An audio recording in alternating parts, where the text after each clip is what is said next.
کچھ لوگ یہ کہتے ہیں کہ دیکھو میلاد شریف مسلمان اپنے نبی کا مناتے ہیں، گھروں کو روشن کرتے ہیں، کیک کاٹتے ہیں میلاد کے موقع پر۔ یہ طریقہ نہ تو صحابہ نے اختیار کیا، نہ تابعین نے اختیار کیا، نہ ہی میرے آقا علیہ الصلوۃ والسلام نے خود اس طرح کا میلاد اپنا منایا۔ پھر وہ لمبی لسٹ ہمیں دکھاتے ہیں، دیکھو حضور کے دور میں حضور کا ولادت کا دن اتنی مرتبہ آیا، حضور نے یہ کام نہیں کیا۔ ابو بکر صدیق کے دور میں حضور کی ولادت کا دن اتنی مرتبہ آیا، آپ نے خوشی نہیں منائی۔ فاروق اعظم کے دور میں آیا، آپ نے خوشی نہیں منائی۔ عثمان غنی کے دور میں آیا۔ البتہ اتنی لمبی ساری لسٹ گناتے ہیں کہ دیکھو جب انہوں نے نہیں حضور کا میلاد منایا تو تم کیوں مناتے ہو؟ یہ ناجائز ہے۔ اگر یہ عشق ہی ہوتا، اگر یہ محبت ہی ہوتی، اگر یہ ثواب کا کام ہوتا تو کیا وہ نہ کرتے؟ وہ ثواب کا کام نہ کرتے؟ انہیں سمجھ میں نہیں آیا کہ یہ ثواب کا کام ہے، تمہیں یہ سمجھ میں آ گیا۔ اس طرح کے لوگ اعتراض کرتے ہیں، حضور کے ذکر کو روکنے کی کوشش کرتے ہیں، لیکن ورفعنا لک ذکر کا سایہ تجھ پر، بول بالا ہے تیرا ذکر اونچا ہے تیرا۔ مٹ گئے، مٹتے ہیں، مٹ جائیں گے آدھا تیرے، نہ مٹا ہے نہ مٹے گا کبھی چرچا تیرا۔ تو گھٹائے سے کسی کے نہ گھٹا ہے نہ گھٹے، جب بڑھائے تجھے اللہ تعالیٰ تیرا۔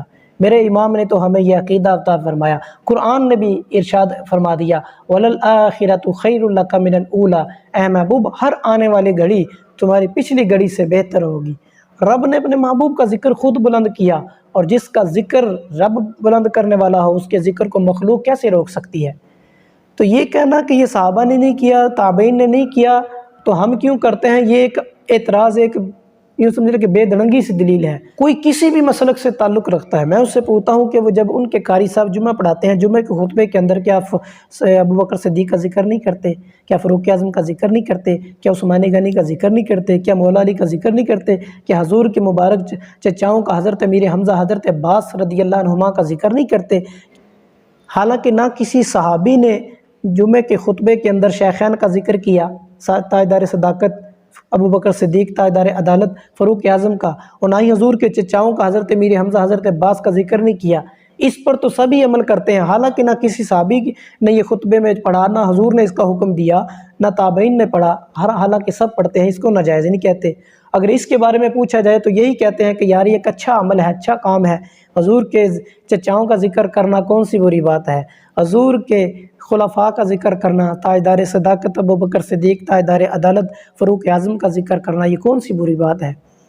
یہ جواب دیتے ہیں نا، تو ہم بھی تو ان سے یہی کہتے ہیں کہ بھائی جان اگرچہ حضور نے نہیں منایا، صحابہ نے نہیں منایا، بقول تمہارے حضور نے نہیں منایا، صحابہ نے نہیں منایا، تابعین کے دور میں یہ حضور کی ولادت کا جشن جس طرح ہم مناتے ہیں اس طرح نہیں منایا، میں پوچھتا یہ ہوں کہ یہ کون سی حدیث سے ٹکراتا ہے؟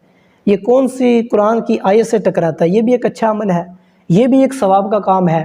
پھر اس دور میں حدیث کو جمع کرتے، یا جو دین اسلام کے خلاف ابو بکر صدیق کے دور میں فتنے اٹھے تھے ان کے خلاف جہاد کرتے، ان کے خلاف لڑتے، یا حضور کے جشن مناتے۔ ہم سارا سال غفلت میں گزارتے ہیں، مخصوص راتوں کے اندر جمع ہو کر رب کی عبادت کر کے اپنی غفلت کو ایک طرف رکھ کے رب کو راضی کر لیتے ہیں، تو اس میں کون سی بری بات ہے؟ یہ کہہ کر اس عمل سے روکنا کہ صحابہ نے نہیں کیا، تابعین نے کیا، یہ ایک نہایت ہی بری چیز ہے۔ اللہ تعالیٰ ہمیں سمجھنے کی توفیق عطا فرمائے، نبی کریم رؤوف رحیم صلی اللہ علیہ وسلم کا ذکر خیر کرتے رہنے کی توفیق عطا فرمائے۔